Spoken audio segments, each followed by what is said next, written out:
gaduh iaitu siapa kata jemaah Islam pimpinan Nabi tidak dilanda krisis. Siapa kata jemaah Islam pimpinan Nabi tidak dilanda krisis. Di semua peringkat yang ada krisis kepada Nabi sehingga sekarang ini.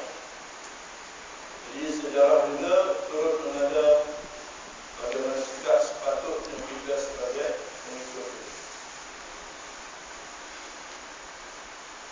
Jadi selepas perang Tabuk, 3 orang sahabat iaitu Murarah, Bilal dan Ka'ab dijatuhkan hukuman pulau oleh Nabi kerana tidak mengambil arahan untuk keluar berperang. Walaupun ketiadaan ketiga mereka tidaklah memberi kesan mana dalam perang tersebut, namun hukuman itu untuk mendidik sahabat lain bahawa pentingnya soal mematuhi arahan. Maknanya 3 orang sahabat ni, Murarah, Bilal dan Ka'ab, dijatuhkan hukuman pulau oleh Rasul. Sebab apa? Sebab tak ikut arahan. Kalau berbuat ada lekor tu, peperangan itu terus juga ya. Peperangan itu diteruskan juga. Jadi apabila Rasulullah memerintahkan mereka bertiga di pulau, semua sahabat akur tanpa bantahan. Ini sikap ya. Apabila diperintahkan mereka tiga di pulau, tak ada mau. Semua sahabat akur tanpa bantahan. Walaupun ada kalangan mereka adalah rakan karib kepada 3 orang itu, tapi arahan Rasulullah SAW tak dipatuhi. 3 orang itu langsung tidak ditegur sesiapa. Mereka ke pasar, tiada yang mahu berurus niaga. Apabila bertemu, senyum dan tidak. Rasulullah sengaja buat buka masa setiap kali berseronok. Isteri mereka juga turut membelah di rumah. Hubungan antara manusia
pilihan mereka zakat hanya perlu dibayar kepada Rasulullah SAW sahaja.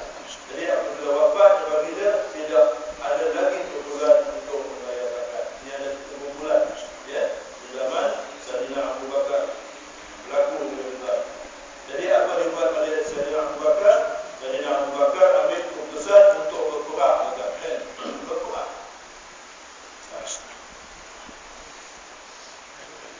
Pada peringkat awalnya Sayyidina Umar menyatakan tidak setuju dengan tindakan Sayyidina Abu Bakar itu, kerana beliau berijtihad dengan pesanan Rasulullah bahawa sesama Islam tidak boleh diperangi. Itu Sayyidina Umar punya makna, maksud itu dilawan balik, Tapi Abu Bakar ada hujahnya dan sebagai ketua dia berhak menentukan. Dia pegang. Sebab apa? Sama-sama ni ada hujah, kan? Tapi sebab Sayyidina Abu Bakar ni lebih, dia sebagai kepimpinan ketua.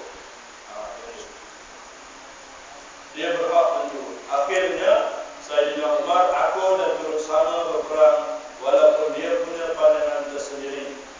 Dia tahu sebagai pengikut lebih baik patuh.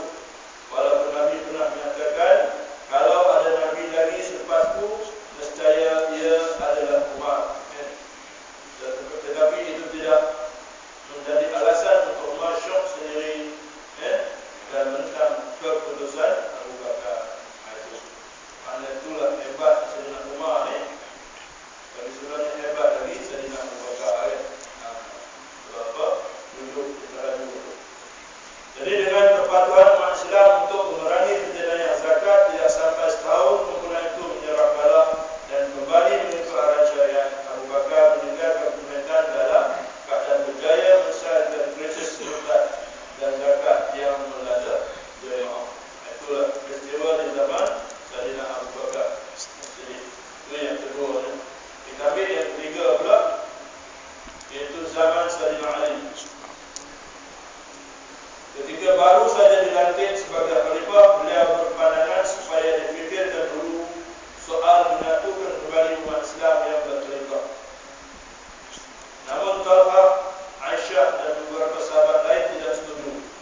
Mereka berijtihad, urusan menghukum pembunuh Osman lebih utama. Begitu juga pandangan Muawiyah yang berada di Syam. Ini kerana ingkar arahan kepimpinan, perpecahan umat Islam semakin dahsyat dan titik perselisihan antara pimpinan dan bentuk itulah akhirnya muncul dua kumpulan, iaitu kumpulan Khawarij dan Syiah. Itu zaman Sayyidina Ali juga, ya. Masa itu Aisyah masih ada lagi, Talha pun. Jadi zaman macam itu, apatah lagi zaman kita, kan? Sungguh pun tak boleh nak berdoa, tapi kita dah cakap, kan?